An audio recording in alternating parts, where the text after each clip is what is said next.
Naghahanap ba kayo ng property na malamig ang weather na meron sa Tagaytay at meron din naman ng mga malapit sa Tagaytay like sa Silang, Mendez or Amadeo? Dahil meron tayong mga property na perfect pwede nyo patayuan ng inyong mga dream house, no? Na pwede siyang installment without interest. And meron din naman tayong mga properties dito sa Tagaytay if you want yung mga ready to use na, pwede na siyang tayuan ng house anytime. So yeah, welcome back. Welcome to this video. So panoorin mo hanggang huli para makita mo kung ano yung mga available natin ng mga properties. And ang maganda dito guys, dahil nga mataas yung mga above sea level ng Tagaytay at around 500 to 600 meters above sea level, and yung Silang, Amadeo and Mendez is nasa around 450, 400 up to 500. So talaga pong hindi siya binabaha dahil nga mataas yung kanyang above sea level elevation.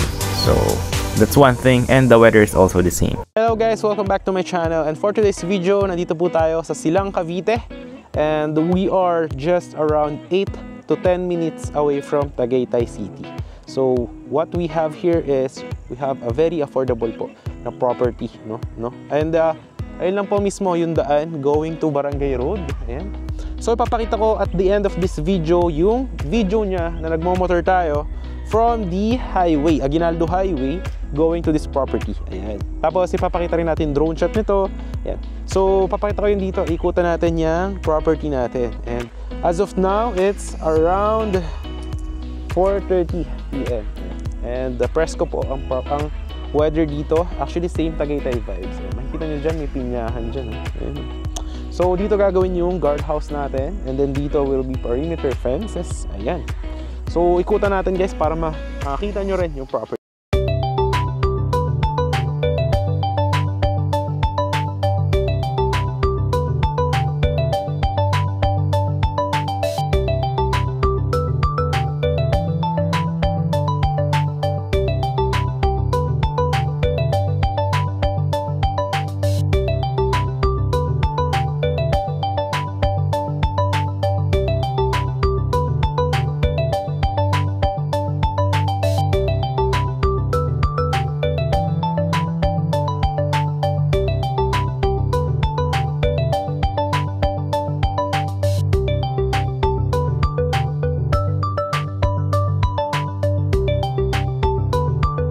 So, ilagay ko sa front view yung ating camera. Alright. So, yung daan guys, yan, sa sementuhan ito yung motor natin. So, accessible siya by car or motorcycle. Diyan siya, yan, Barangay Road na yan dyan, palabas. So, to Tagaytay City Starbucks is around mga 10 minutes. Yan. Then, dito gagawin yung perimeter fence. Tapos dito yung highway, dire-diretso siya dyan. Yan. Nagagawan din dyan ng mga perimeter fence. So ikutan natin yung mga available lots. Yan.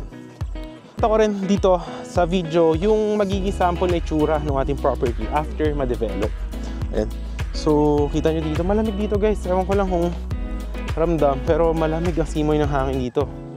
And kita mo dito yung Tagaytay Palace in the sky. So papakita ko yun later on, no? Pakita ko yun sa inyo. So ito yung ating gagawin na concrete road. Yan, diretso dyan. Yan yung guardhouse. Main road to. Yan, may kakaroon dyan ng highway papunta dyan. Then isa dito. Yan. So yan, puntahan natin yung mga available lots.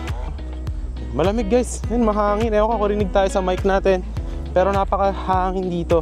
Lalo na guys kapag mga gabi na. 6 PM tsaka madaling araw. Perfect for ano siya, retirement investment. Lalo kung mga OFW ka and you want some, for good na place, no? Kasama yung whole family mo with the kids. Kasi gagawan din to ng perimeter fences tsaka ng guardhouse. So secured community siya. So pakita natin sa inyo yung lawak niya. Yan. So dyan gagawin dyan yung perimeter fence. Yan. Tapos yung mga available lots natin is nandito guys. Nandito po yung mga available lots po natin. Yan. Nandun guys yung mga available lots. So yan, from there, gagawin nyo ng kalsada dito. Padiretso dyan. Meron din isang kalsada dyan. Yan. And here, yan. Meron din dyan kalsada. So malalaki yung kalsadang gagawin po dito.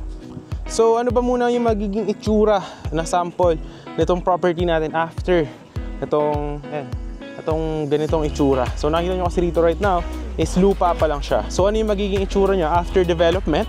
So ipapakita ko yun dito sa inyo in 3, 2, 1. Ito po yung sample development ng ating property.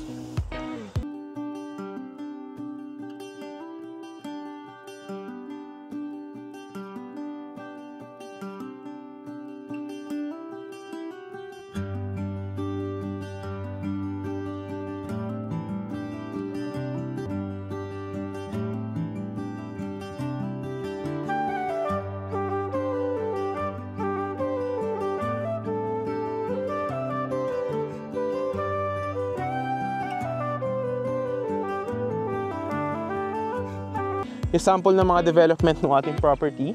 Yan. So ganun po yung magiging itsura din dito. So meron siyang malaking mga concrete roads with drainages. Yan. Tapos meron ding lines for electricity, water. Yan. Meron ding LTE signal dito guys ha.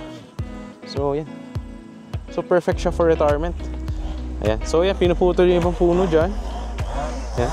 Ito gagawan din ng kalsada dito. Papakita ko sa inyo. Yan. And pakita rin natin sa inyo yung drone shot ng property. Lamig dito guys, oh. Ano siya? Alright.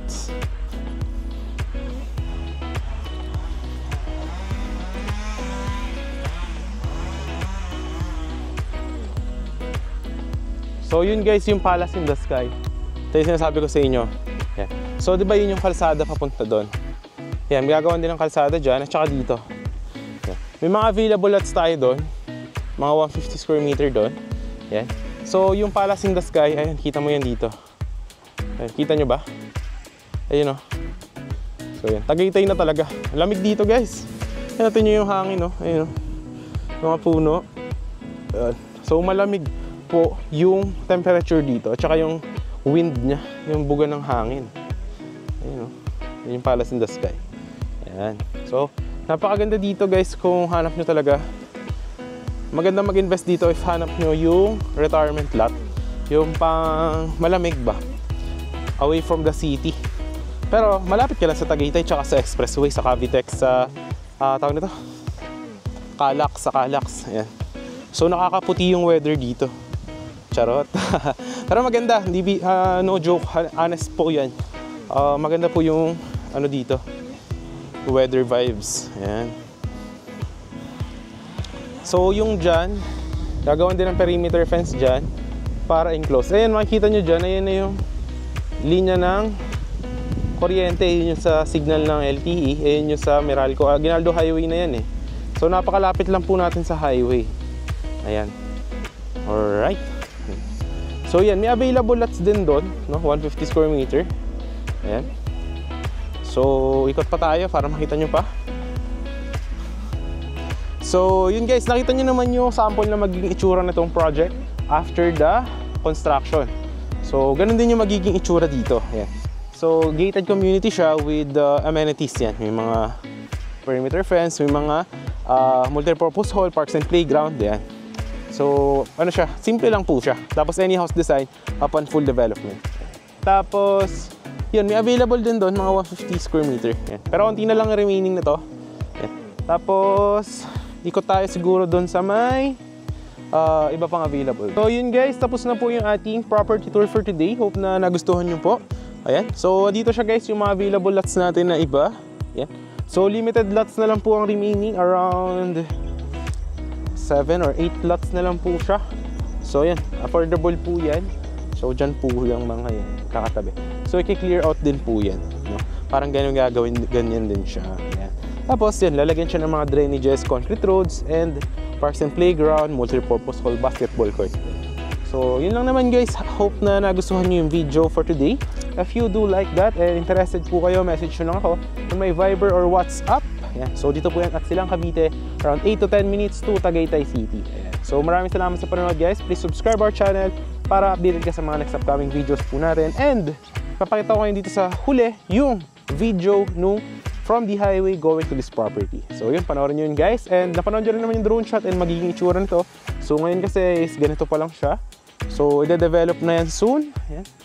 So So, yun lang naman po. Maraming salamat sa panonood. And God bless po if nanonood kayo dyan, mga OFW sa ibang bansa. Ingat po kayo and have a great day with your family. Bye-bye and God bless to all.